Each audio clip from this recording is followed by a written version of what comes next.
Ya paling sedikit nggak masalah. Ya, karena berhubungan juga dengan tanggung bulan banyak cicilan. Nah, ada penting begitu. Jadi kita teruskan. Apakah keistimewaan ayam itu, pelajaran dari ayam itu, ayam jantan itu? Pertama, ayam jantan itu husnul saut, bagus suaranya. Sampai ada perlombaan ayam tertentu. Di Cianjur itu Pak ada ayam apa? Saya lupa namanya. Itu panjang pasarnya, itu bagus juga. Ada yang saya ketawa, ada yang kayak nangis itu ayam. Ayam adu itu Pak, itu lebih mahal lagi. Nah, suatu hari si kabayan itu kan senang ayam. Kata istrinya, ini ayam masih hidup mahal, apalagi dimasak Pak gitu. Itu rektor saja. Jadi binatang itu barang tertentu itu binatang maksudnya ayam, kayak burung itu mahalnya ketika hidup. Dari situ mereka habis lah itu. Dari harganya. Pertama, khusus bagus suaranya, minimal bisa membangunkan sholat. Tadi membuat orang-orang akan sholat. Yang kedua, waqiyamis sahri, membangunkan orang waktu sahur. Sebab itu sebelum waktu subuh. Termasuk untuk memberitahu waktu sholat subuh sudah habis. Walghirah yang ketiga, ayam jantan itu punya kelebihan sifat bercemburu. Itu kalau lagi kasmaran dengan betinanya jangan dekat-dekat Pak. Itu pasti disempret itu. Ajar itu ayam oleh ayam jantan itu punya pencemburu. Dan terbalik dengan babi. Babi itu tidak punya rasa cemburu. Siapapun jantan yang mendekatinya ajar boleh. Dan kenapa babi diharamkan bukan cuma karena cacing hitamnya. Kalau bilang cacing kan bisa anak-anak, bukan itu. Pertama adalah sifat binatang tersebut akan ditularkan sedikit banyak kepada yang mengkonsumsinya. Kenapa binatang buas itu haram dikonsumsi? Yang mempunyai cakar, yang mempunyai taring diharamkan, itu binatang buas.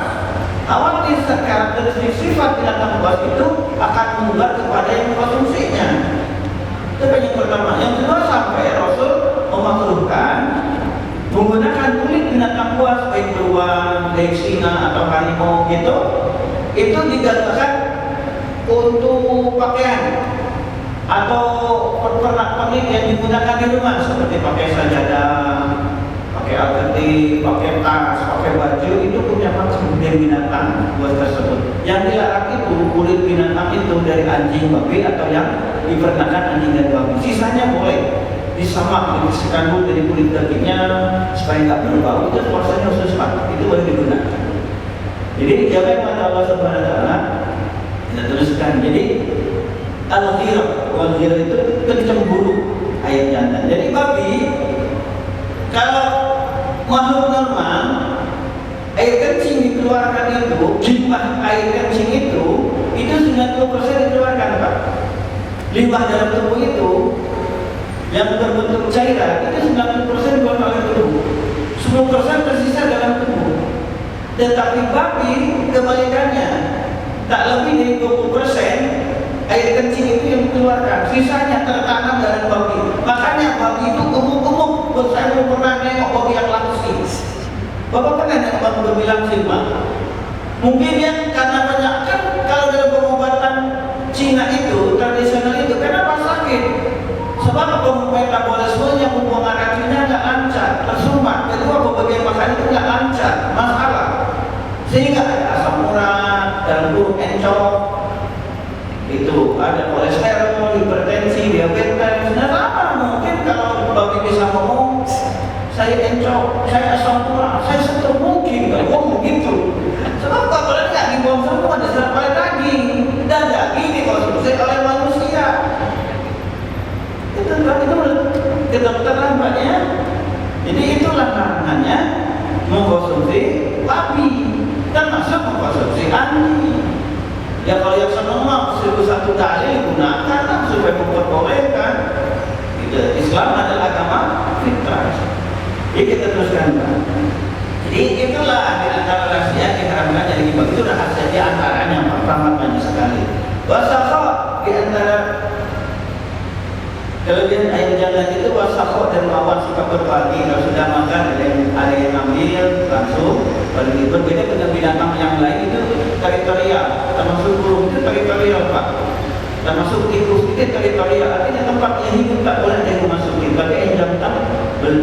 Tetapi dalam urusan perempuan, nah satu jantan satu perempuan. Kalau belum kenyang tentu Pak. Kalau sudah bosan tinggal juga.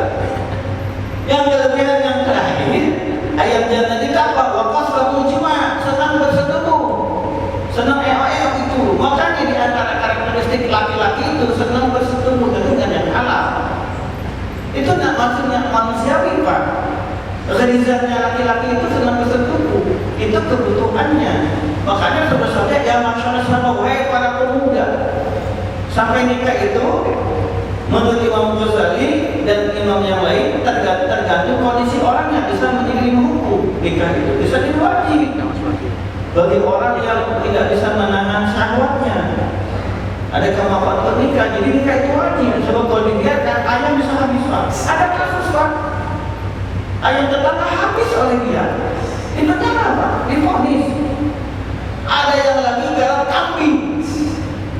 Kambing digarap. Kata yang punya kambing, ini kayaknya dapat jadi kambing nih. Ditengok tetangganya lagi apa dengan kambing Pak. Udah ada ayam dihajar, ada kambing yang dihajar gitu. Ada juga dengan kuda, ada. Dengan anjing, ada.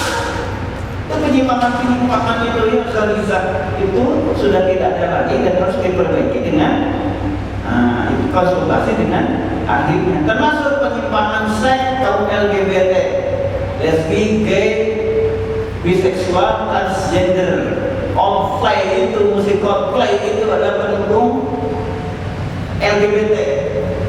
Makanya MUI melarang. Ini kan hajatnya Sandiaga Uno ini. Menteri Pariwisata dan ekonomi aktif itu akan terkait itu. Kiai Ma'ruf atas nama MUI melarang. Nah, tapi di atas nama menteri. Sandiaga atas nama MUI sebagai ulama, bukan atas nama wakil presiden. Nah, dibantah oleh Sandiaga Uno sebagai menteri. Apa netizen yang maha benar? Tuh kan Kiai Ma'ruf yang sudah dicela, ada cuma lagi. Jadi kalau yang mendukung LGBT tadi, dan memang sekali lagi LGBT ini tadi itu pembahasan ayat melihat di sini Pak. Memang ada hubungannya memang. Itu sangat masif dengan dana yang unlimited, yang tidak terbatas dalam LGBT itu. Sampai beberapa negara bahkan gereja yang legalkan pernikahan sejenis itu kan kelainan. Kata Ustaz Abdul Somad, gay mencintai gay itu PLT, pencinta yang tai. Coba kalau laki-laki dengan laki-laki apa bagaimana? Lubang kali soalnya dihajar. Ini tempatnya aku membuat kotoran. Itu yang maksudnya menyebabkan HIV, AIDS itu. Jangan dimusuhi, jangan dijauhi, dideketin, jadi disadarkan. Tapi kalau sanksi sosial nggak apa-apa, tapi harus kesepakatan masyarakat tersebut. Itu penyakit, kalau nggak dibiarkan itu menular. Sebab seorang anak yang pernah diperkosa oleh kaum gay itu, kemudian kemungkinan dia akan menjadi gay tersebut. Jadi hati-hati. Itu mampir sebentar. Jadi kalau itu memang itu kaum gay Pak. Bahkan ada beberapa artis di Indonesia itu yang terang-terangan nikahnya di luar negeri. Kalau mau ikut jangan cerita.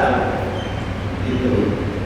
Anehnya di Indonesia kalau di luar negeri itu Pak, kalau seorang laki-laki, apakah artis, apakah pemain bola, olahragawan, itu pasti diblok oleh masyarakat. Ada sanksi sosial Pak. Itu beberapa negara sampai kontrak-kontrak kerja itu diputuskan. Di Indonesia enggak. Orang aneh-aneh itu di komisi di nomor ini. Dengan bangga dengan zinanya tersebut. Kalau di Eropa kita enggak. Di sana saja, di mana di Amerika saja, ada beberapa kali yang presiden yang ketahui selingkuh kan batal langsung Mas. Batal. Jadi yang senang pornografi di barat itu diblok langsung. Nggak tahu di Indonesia kayak gitu berlaku nggak yang senang pornografi itu diblok nggak tahu. Ada yang memang modal muslim tapi banyak aneh. Dia teruskan jadi kata Ad-Dawudi dalam Fathul Bari jilid 6 halaman 393, kita ambil pelajaran dari ayam. Apa pertama? Ulangi lagi, ayam jantan itu mempunyai suara yang bagus. Yang kedua, membangunkan untuk makan sahur, termasuk memberitahukan selesainya waktu sholat subuh. Yang ketiga, ayam jantan itu pencemburu. Yang keempat, dermawan suka berbagi. Yang terakhir, ayam jantan itu kasratul jimah, senang berseteru. Tanda berarti biasanya para bapak dikasih tahu yang terakhir gini. Yang selanjutnya, mengapa dia juga berdoa?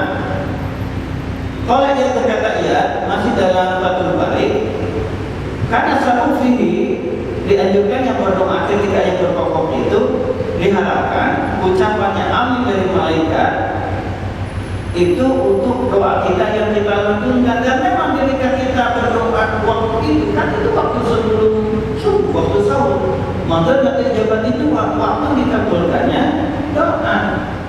Nah pasti jabal Rasulullah Muhammad SAW Allah mengabulkan doa orang yang berdoa ketika waktu sahur.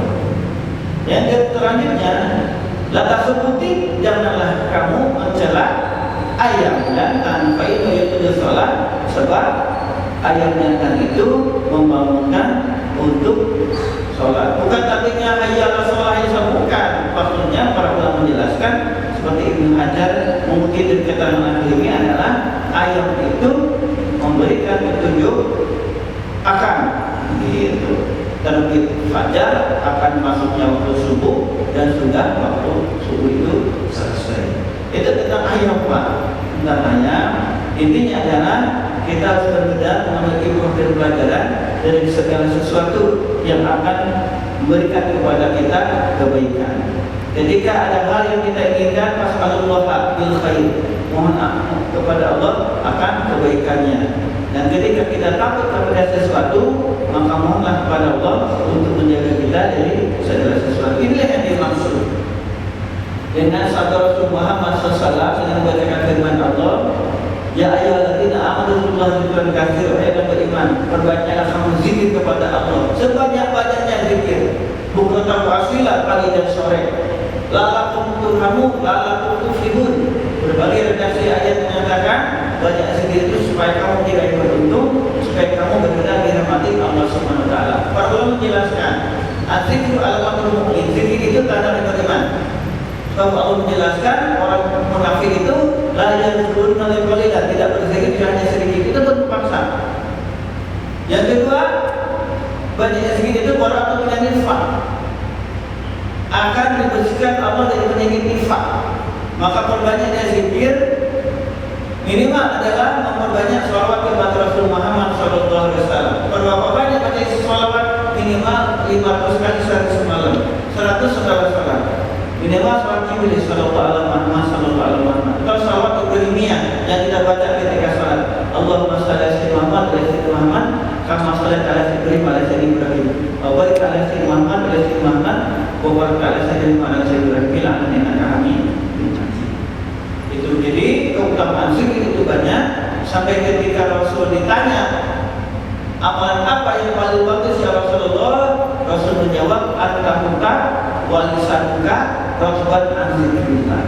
Kamu meninggal sedangkan bibirmu masih basah sudah zikir kepada Allah Subhanahu wa taala. Wal antamuka, kau meninggal, wal lisanuka, dan lisan kamu, lidah kamu itu ratban masih basah. Zikrillah, jadi zikir kepada Allah Subhanahu wa taala. Fadkuruni, maka ingatlah kamu kepadaku, aku pasti akan ingat. Jadi itu kita jawab pertanyaan tentang rahasia dan jangan mencela ayam jantan. Ternyata itu mengandung beberapa kebaikan. Ada pertanyaan kedua tentang kenapa tidak boleh mencela angin? Sebab banyak sekali terjadi musibah malapetaka gara-gara angin. Angin ribut, tornado. Wah, macam-macam sekarang yang gitu. Insyaallah kita bahas nanti pada kesempatan yang lain, dan ini ada hubungannya dengan pembahasan kita umur mandi angka, bab larangan-larangan. Sebab pertanyaan tadi saya kebelakangkan hari terakhir besok, sebab ada hubungannya dengan pembahasan kita. Jadi dibagi dua bab dalam pertemuan minggu ini.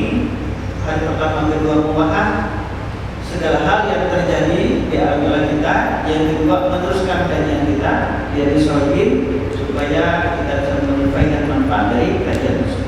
Allahumma shalli ala sayyidina Muhammad ya Allah rabbil alamin. Allahumma fir lana dzunubana wa li walidina warhamhum kama rabbana saghira. Wa qina muslimin wa muslimat wa qina Allah masyhur wa Allah. Semuanya sakit di antara dosa kami ya Allah. Saya ingin orang sedang di antara dosa kami ya Allah. Berilah jagalah kami kejahatan semua makhluk ya Allah. Berikanlah kepada kami yang bermanfaat. Berikanlah kepada kami sedekah wasal beribadah kepada ya Allah. Tanpa kesusahan, tanpa kebanyakan, tanpa ada musibah malapetaka yang akan menimpa kami ketika untuk mendapatkan keridhaan ya Allah. Ya Allah, perlukan doa kami dan cepat dengan kedudukan karena pasang kepada kami. Berikanlah banyak usaha kepada kami dan saat berikan dalam pasang kepada kami. Obatkanlah kami sebenarnya pada husnul khatimah. Jauhkanlah kami dari negara seluruh. Berikanlah kepada besar kami hadir berkurangkan kuasa kepada kami. Rabbana atina fid dunya hasanah wa fil akhirati hasanah wa qina